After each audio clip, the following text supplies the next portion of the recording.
Okay. How did you? Oh, what? How did you first meet my family? Let me tell y'all something. Please tell.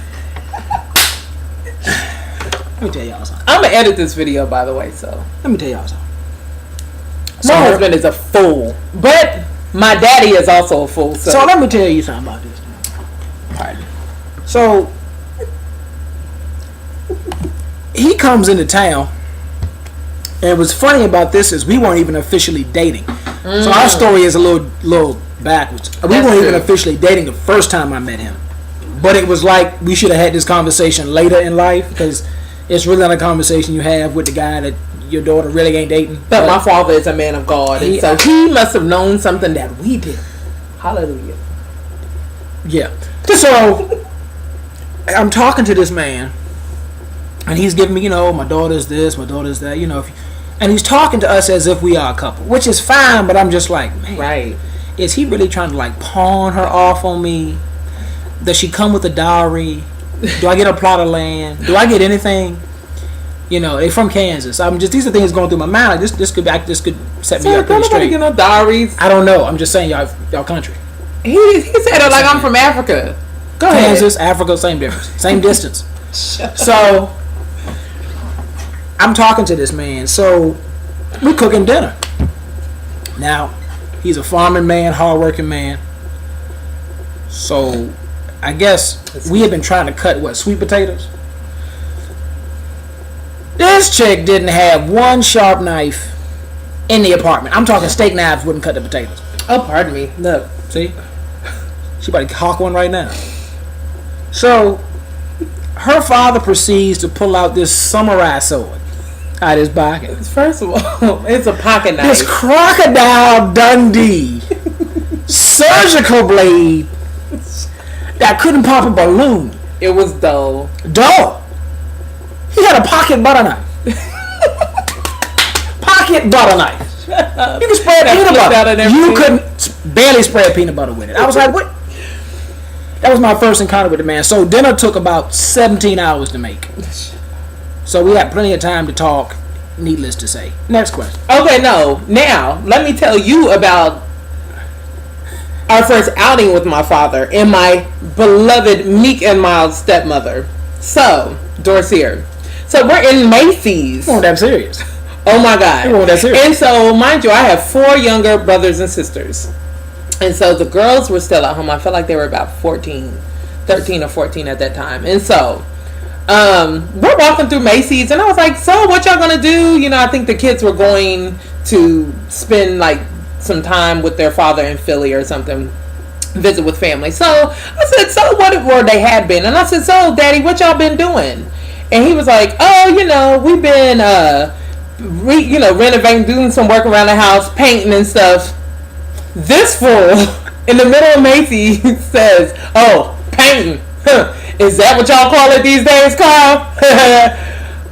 And my poor stepmother was like, clutches pearls. I mean, she was, and my dad, he thought it was hilarious. Because it was, we grown people. But he had just met these people. That was when we hadn't even been to the house yet. We came from Smoky Bones. Look, man, I don't make no apologies. I just tell it like it is. It was funny. It was funny. But my dear stepmother, Dorcia, I'm sorry to this day. You giving it up, ma'am. You're married. You're giving it up. Thank you. Got 4 kids. Sorry. Okay, moving on. That's the first time he met my family. Okay, what's this? Do you have a tradition? No, we ain't got no traditions. Scratch that. Yeah, we don't. And maybe it's because we don't have children yet. Like, we don't really do a whole lot of Christmas. Oh, she cooks, I eat. That's a tradition.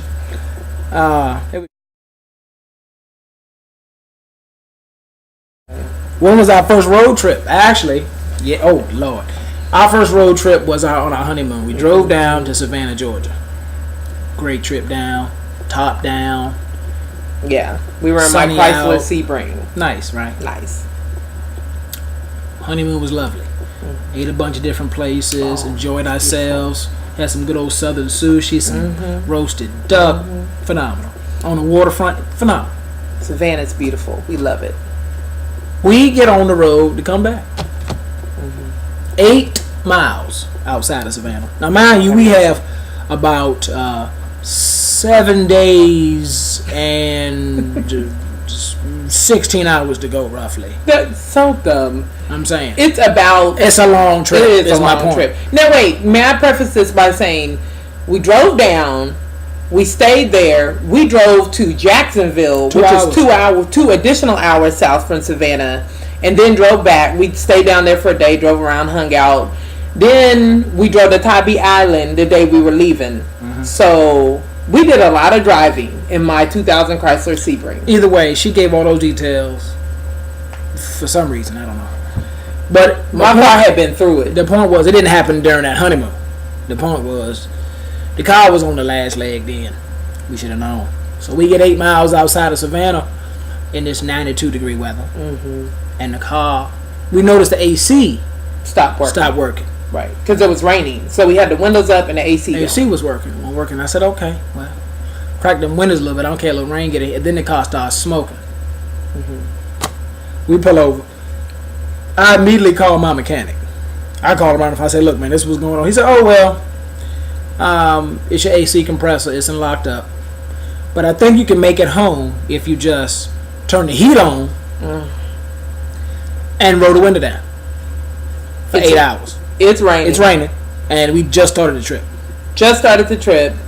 We are traveling through Georgia, South Carolina, every hot state between here and Virginia.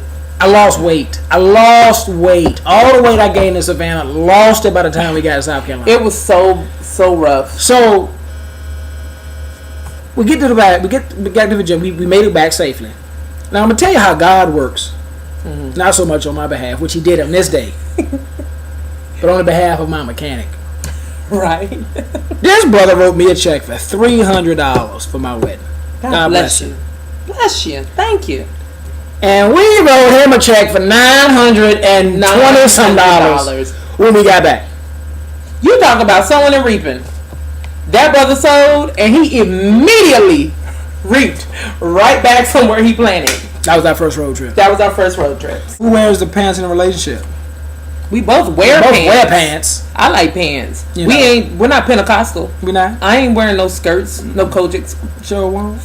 I ain't wearing skirts. We don't want no dirty letters. We love Kojak. We love Kojaks. We do, and Pentecostals, but we both wear pants. However, we are fairly traditional in our thinking. Mm-hmm. I do follow his lead. He does respect my opinion. Bottom line. I'm not one of those wives, as you can tell, to just shut up and kind of take it. I give my input, but I also know when to shut what they call the wives. Come on, let your man be a man. We could go on with that forever, but we won't.